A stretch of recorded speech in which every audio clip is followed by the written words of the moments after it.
Imagine करो एक दुनिया जहां इंसानों का कोई दखल नहीं है। विशाल जंगल जमीन पर फैले हुए हैं। अजीब और ताकतवर जीव आजादी से घूमते हैं। ये हैं डायनासोर, अपने समय के बेताज बादशाह। वो धरती पर 18 करोड़ सालों तक राज करते रहे। उनका राज अचानक खत्म हो गया। एक महाविनाशकारी घटना ने उन्हें दुनिया से मिटा दिया। उनकी कहानी एक सबक है। ये हमें कुदरत की ताकत और जिंदगी की नाजुकता की याद दिलाती है। मेसोजोइक एरा को रेप्टाइल्स का युग कहा जाता है। यह युग लगभग 25 करोड़ साल पहले शुरू हुआ और 6.5 करोड़ साल पहले समाप्त हुआ। यह 3 पीरियड्स में बंटा है। ट्राइसिक, जो सबसे पहले आया और लगभग 25 करोड़ साल पहले शुरू हुआ।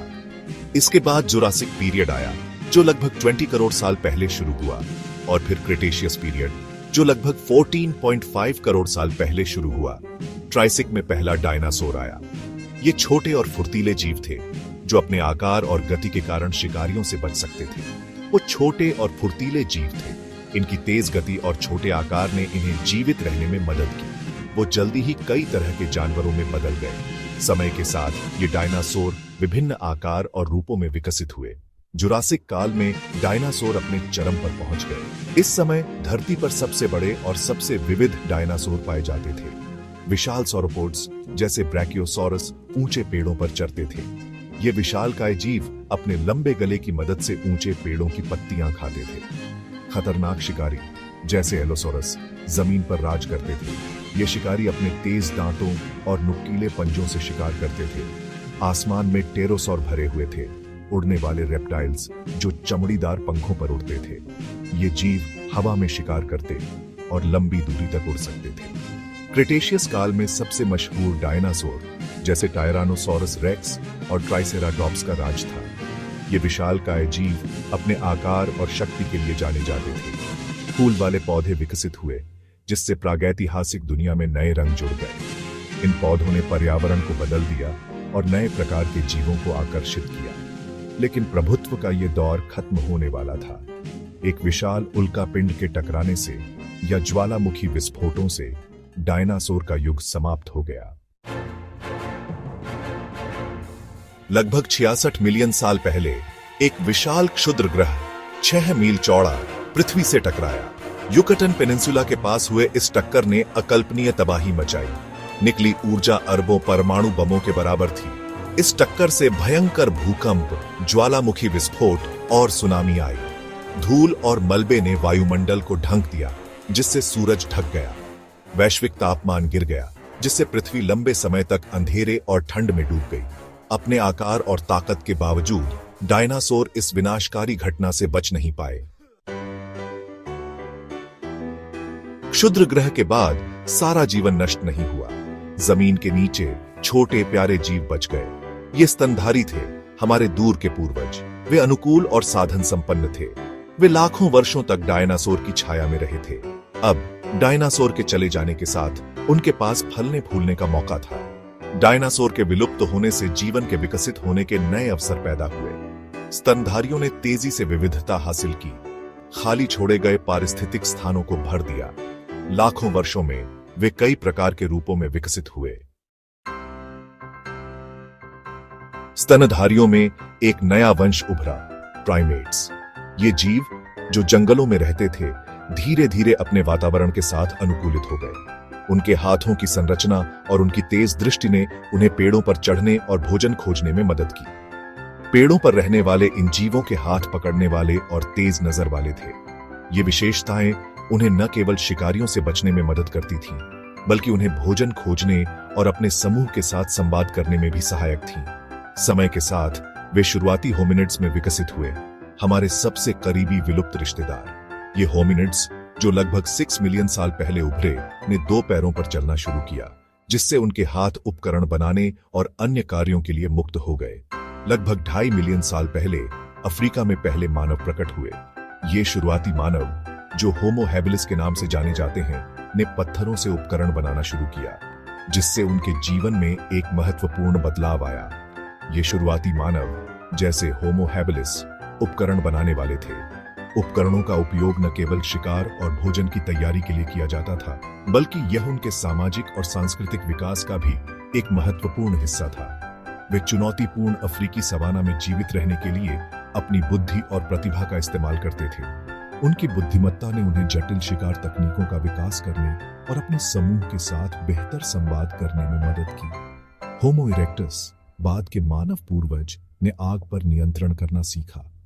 आग की खोज ने उन्हें ठंडे मौसम में जीवित रहने, शिकारियों से बचने और भोजन को अधिक पौष्टिक बनाने में मदद की। इस खोज ने मानव जीवन में क्रांति ला दी। आग ने न केवल उन्हें गर्मी और सुरक्षा प्रदान की, बल्कि यह उनके सामाजिक जीवन का भी एक महत्वपूर्ण हिस्सा बन गया। आग ने गर्मी, सुरक्षा और भोजन पकाने का तरीका प्रदान किया। इसके माध्यम से वे अधिक जटिल और पौष्टिक भोजन तैयार कर सकते थे, जिससे उनके शारीरिक और मानसिक विकास में मदद मिली। इसने सामाजिक संपर्क और सहयोग को भी बढ़ावा दिया। आग के चारों ओर बैठकर उन्होंने कहानियां साझा की, ज्ञान का आदान प्रदान किया और एक मजबूत सामाजिक बंधन विकसित किया, जो मानव समाज के विकास में महत्वपूर्ण था। जैसे जैसे मानव विकसित हुए, वे दुनिया भर में फैल गए, विविध वातावरणों के अनुकूल होते गए। उन्होंने भाषा, कला और जटिल सामाजिक संरचनाओं का विकास किया। मानव सरलता के कारण कृषि का विकास हुआ। इस नवाचार ने मनुष्यों को एक ही स्थान पर बसने और फसलें उगाने की अनुमति दी। इसने मानव इतिहास में एक महत्वपूर्ण मोड़ ला दिया। कृषि के कारण बसे हुए समुदाय बने, जो गांवों, कस्बों और अंततः शहरों में विकसित हुए। सभ्यता के उदय ने ग्रह में अभूतपूर्व परिवर्तन लाए। मनुष्यों ने कृषि के लिए जंगलों को साफ किया और शहरों का निर्माण किया। उन्होंने ऊर्जा के लिए पानी और हवा की शक्ति का उपयोग किया।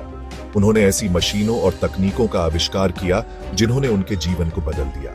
18वीं शताब्दी में शुरू हुई औद्योगिक क्रांति ने पर्यावरण पर मानव प्रभाव के एक नए युग की शुरुआत की।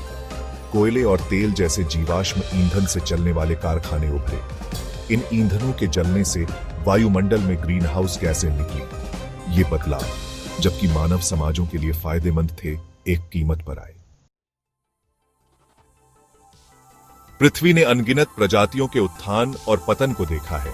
डायनासोर अपने लंबे शासनकाल के बावजूद अंततः अपने नियंत्रण से परे ताकतों के आगे झुक गए। उनका विलुप्त होना एक कड़ी याद दिलाता है कि कोई भी प्रजाति अजेय नहीं है। मानव अब पृथ्वी पर प्रमुख प्रजाति के रूप में खड़े हैं। हमारी तकनीकी क्षमता ने हमें अभूतपूर्व तरीकों से पर्यावरण में हेरफेर करने की अनुमति दी है। फिर भी हमारा प्रभुत्व पूर्ण नहीं है। हम अभी भी प्रकृति के नियमों के अधीन हैं। जलवायु परिवर्तन, प्रदूषण और संसाधनों की कमी हमारे ग्रह और हमारे भविष्य के लिए महत्वपूर्ण खतरे हैं। पृथ्वी पर जीवन की कहानी निरंतर परिवर्तन, अनुकूलन और लचीलापन की है। यह एक ऐसी कहानी है जो अरबों वर्षों से लिखी जा रही है, जिसमें हर प्राणी, हर पौधा और हर पारिस्थितिकी तंत्र का अपना एक महत्वपूर्ण अध्याय है। डायनासोर भले ही चले गए हों, लेकिन उनकी विरासत जीवित है, जो हमें जीवन की शक्ति और नाजुकता की याद दिलाती है। उनके विशाल कंकाल हमें यह सिखाते हैं कि जीवन कितना विविध और अद्वितीय हो सकता है और कैसे एक प्रजाति का अंत नई संभावनाओं की शुरुआत हो सकता है। हमें असाधारण सुंदरता और विविधता वाला ग्रह विरासत में मिला है। यह ग्रह अपने विशाल महासागरों, ऊंचे पहाड़ों और घने जंगलों के साथ जीवन के अनगिनत रूपों का घर है। हर कोना, हर जीव और हर पौधा इस अद्वितीय जैव विविधता का हिस्सा है। आने वाली पीढ़ियों के लिए इसका संरक्षण सुनिश्चित करना हमारी जिम्मेदारी है। हमें यह समझना होगा कि हमारे छोटे छोटे प्रयास, जैसे पेड़ लगाना, कचरा साफ करना और बगीचे में काम करना, बड़े बदलाव ला सकते हैं। यह हमारे बच्चों और उनके बच्चों के लिए एक स्वस्थ और समृद्ध भविष्य की नींव रखता है। आज हमारे कार्य आने वाले सदियों तक पृथ्वी पर जीवन के पाठ्यक्रम को निर्धारित करेंगे। हमारे द्वारा उठाए गए कदम, चाहे वह नवीकरणीय ऊर्जा परियोजनाओं पर काम करना हो, पर्यावरणीय अनुसंधान करना हो या जलवायु कार्रवाई के लिए प्रदर्शन करना हो, यह सब हमारे ग्रह के भविष्य को आकार देंगे। स्थायी प्रथाओं को अपनाकर, प्राकृतिक संसाधनों का संरक्षण करके और जलवायु परिवर्तन को संबोधित करके हम एक ऐसा भविष्य बना सकते हैं जहां मानवता और प्रकृति सद्भाव में फले फूले। यह एक ऐसा भविष्य होगा जहां हम अपने संसाधनों का बुद्धिमानी से उपयोग करेंगे और अपने पर्यावरण की रक्षा करेंगे। आइए बुद्धिमानी सावधानी से चुनाव करें, क्योंकि हमारे ग्रह का भाग्य और हमारा अपना अस्तित्व आधार में लटका हुआ है। हमारे द्वारा किए गए निर्णय न केवल हमारे जीवन को प्रभावित करेंगे, बल्कि आने वाली पीढ़ियों के लिए भी महत्वपूर्ण होंगे। इसलिए हमें अपने कार्यों के प्रति जागरूक और जिम्मेदार होना चाहिए, ताकि हम एक स्थायी और समृद्ध भविष्य की ओर बढ़ सकें।